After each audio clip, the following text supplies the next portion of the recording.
And good morning, guys. Welcome back to the channel. You're back with Midwest Express. So today we're talking about Draiver again. Yesterday was the Mifflin Street Block Party here in Madison, Wisconsin. And this party is usually off the chain. It is lots of drinking, lots of college kids having a good time. They block off a few blocks and they just kind of go wild all day. Well, it was a little drizzly, a little rainy, and I did not want to haul drunk college kids back and forth.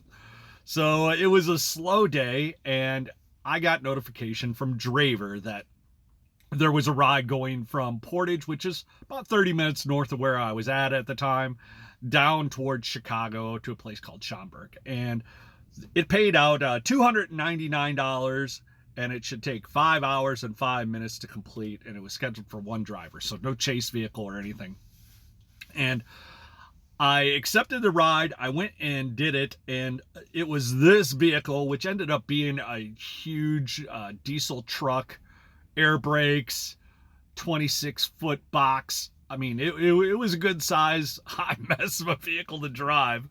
But I did the drive. It took me about 2.5 hours down, 2.5 hours back in an Uber. They paid for the Uber, and that was a really great fare. For action driving time, it was only 2.5 hours, and then 2.5 hours of chilling out in the back seat, just kicking it with the Uber driver on the ride back. But people constantly and often say, oh, Draiver sucks. These prices are so low. I don't understand how you could do this. And let me explain to you a little bit about how the fare breaks down for a Draiver. So typically, this ride would be $112. So for 5 hours of work. And that's kind of the average. I would say $22 an hour is what Draiver typically pays you out as a driver for your time.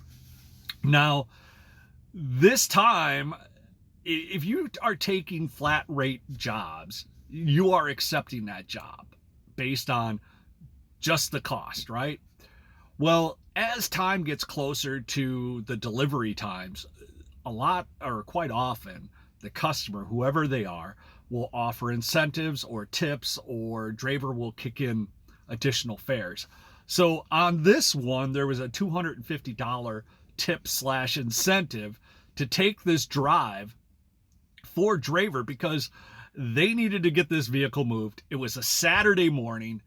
There was no drivers available for this company. This company typically has their own drivers, I know of, and they work Monday through Friday. They were closed on the weekend, so they needed somebody to move this vehicle that day. That's why there was such an incentive with it. And those are the kind of rides that I like to do for Draiver. And I am kind of on the outskirts of a zone or area of drivers for this team.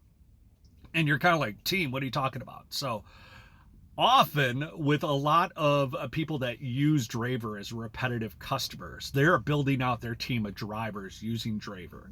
So when you drive one time for that customer, you are now seen on their criteria of available drivers. So they could push out notifications specifically to you if you are a good member of their team.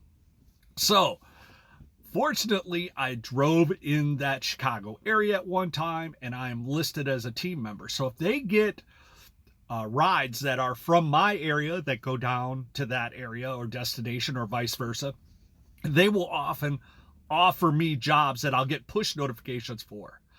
Even when I'm not logged into the app, I'll get push notifications saying, hey, there's a job in your area. Would you be willing to take this one?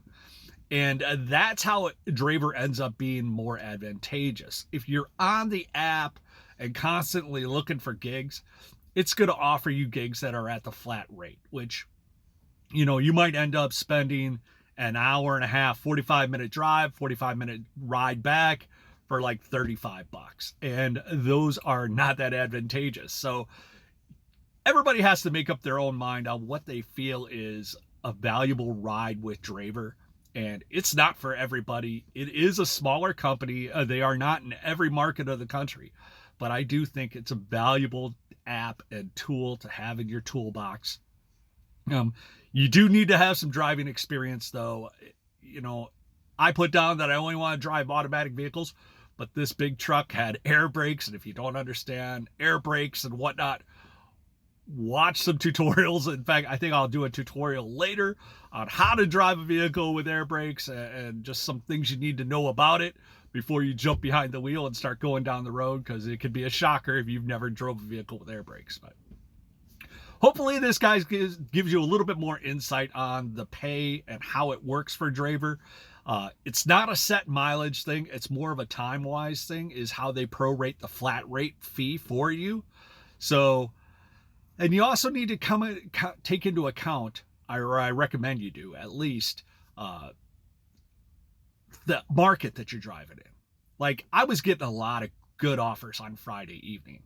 Well, Friday evening going into Chicago, I know a 6-hour trip to downtown and back to Chicago, which is about 3 hours to downtown Chicago.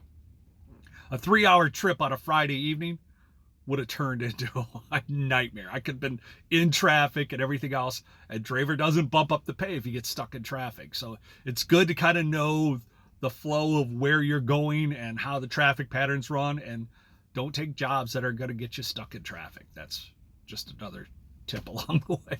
So hopefully you guys get some value out of this. Make sure you like, subscribe, and we'll hit you on the next.